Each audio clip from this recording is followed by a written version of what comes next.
just stress the importance of people's lives. The people in that neighborhood are citizens of Lynchburg, permanent citizens of Lynchburg. We're the ones that are paying the taxes. Lynchburg College invests a lot of money in their property. The college students have done damage to their property also. I'm not the only one. But I also invest money in my property. I invest money in my happiness. I deserve to live like the rest of you. I deserve to be able to go to bed at a decent hour. I deserve to be able to get up in a decent hour and not have to clean up my front yard or repair my fences. I got a question, Mr. May.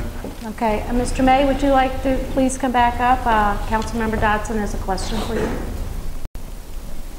Mr. May, you've been very eloquent about your challenges here. Obviously, I saw it in the newspaper a few months ago, got the different article. I read this map here, there's like 20 different properties on College Street.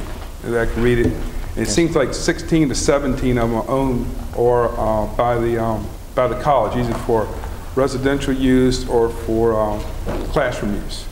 And it seems to me, I mean, you live there, I don't, but it seems like you're kind of surrounded by Lynchburg College. Exactly.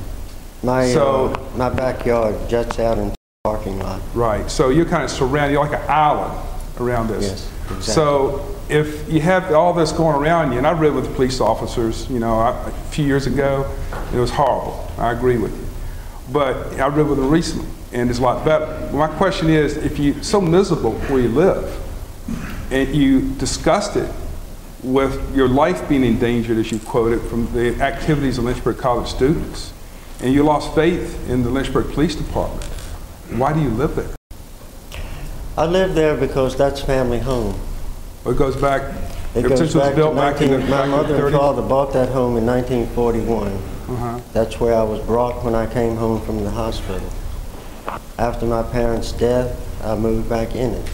I didn't have the heart to part with it. It's part of my life, part of my heritage, and I'm going to hold it as long as I can.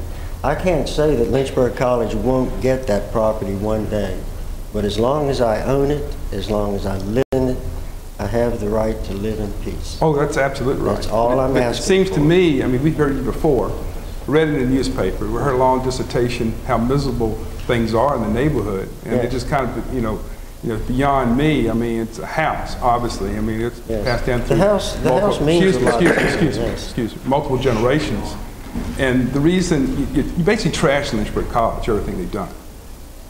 Yes. And we know that, you know, we have a growing college near an established neighborhood, and Lynchburg is not the only community that has these problems.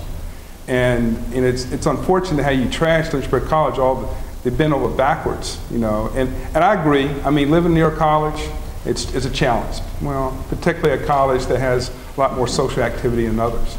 But it just befuddles me that if you're so miserable, you know, why do you know, put yourself in that type of misery?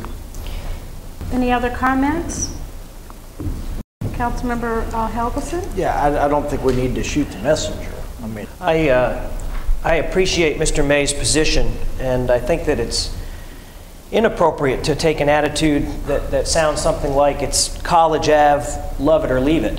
I don't think that's the message that we should be sending to Mr. May or any of the other neighbors at Lynchburg College.